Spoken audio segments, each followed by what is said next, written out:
Alam niyo mga kapatid, may mga pagkakataong nagbabrowse ako sa social media and I'm just saddened.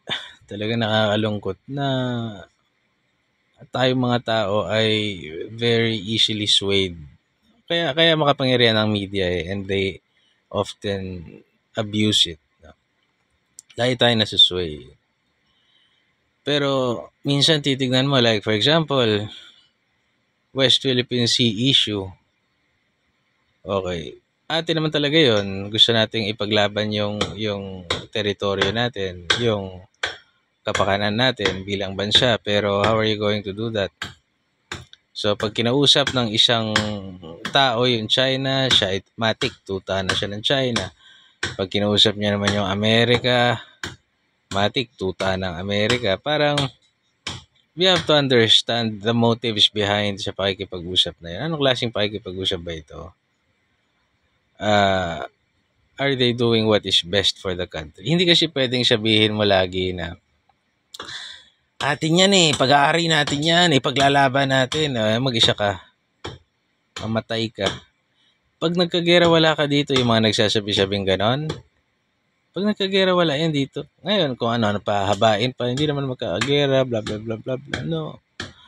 There are reasons kung bakit ginagawa ng isang particular na leader yung mga ginagawa niya.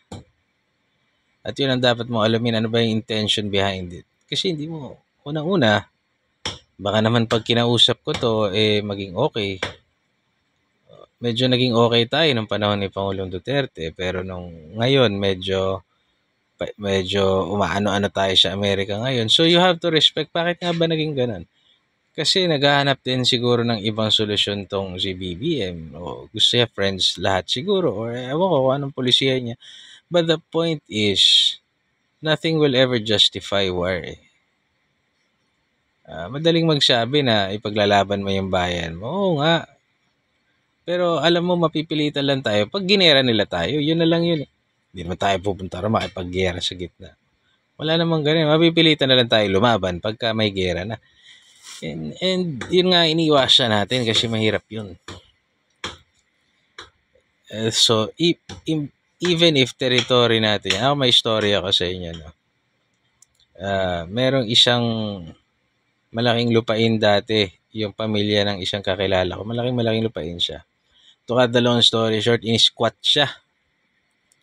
At nung in-squat siya, yung sumuporta ron sa nag-squat na yun, merong sumusuportang malaking grupo doon sa mga mag-i-squat na yun.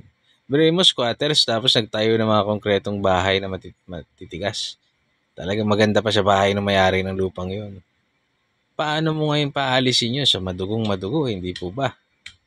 Madugong madugo, you can say all your legal remedies, whatever. Pero you get my point. Pag nalagay ka sa sitwasyon na yon, paano?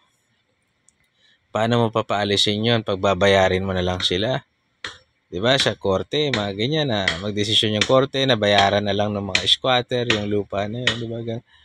Pero to cut the long story short, nauupahan nila yon with threats to the owner.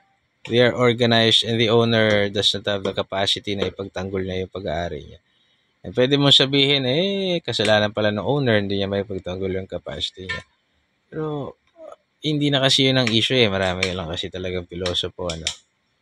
Pero pag sa kanila nangyari, hindi naman nila alam yung gagawin nila. But the point is, that family decided to let it go kasi magiging madugo lang. Ang makakapagpaalis lang sa mga squatter na yun, yung mga mayaman siguro kagaya ng mga may-ari ng Hacienda Lucita, baka kayang-kaya nilang paalisin yun o kasuhan yun o ubusin yung pera nila sa korte, hindi ba? Yan yung katotohanan dyan di ba? Hindi naman lahat na nagmana ng malalaking lupa na pinaghirapan ng magulang nila merong pang depensa dun sa lupang yun. Minsan hindi naman sila mayaman, may malaki lang silang lupa. Tapos tinarget ng mga organized squatters na merong backer sa likod ng mga mayayamang gago. Kaya katotohanan dyan They just have to let it go and mamuhay na lang sila ng sarili nila Awa ng Diyos, yung sinakop na lugar na yun ay isa ng barangay ngayon. Isa na siyang barangay. Pero ang kasaysayan ng lupang yun, pag-aari nila yun. Di ba lang sila binayaran, hindi, walang napala. Ang point ko lang is, makikipagpatayan ka ba para sa lupa? Di ba? They just have to let it go. Hindi ko sinasabing we let go of the territory of the Philippines. We will never stop claiming that naman eh. Yun nga lang, we cannot resort to claims na that may lead into further conflict. So talagang matinding pag-aaral at pag-iisip yung ginagawa dyan. And hindi natin basta pwedeng i-judge yung intention ng sino mang administrasyon na uupo dyan. Mahirap na mahirap i-judge yan.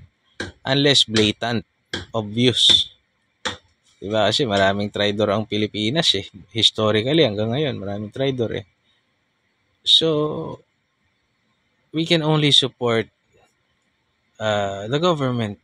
Diba? Whether we like it or not. Ako nga, sinasabi ko nun, kahit na yung politikong hindi ko gusto, siya yung nanalo, wala naman ako magawa kundi to support him or her. Kasi Pilipino ako eh.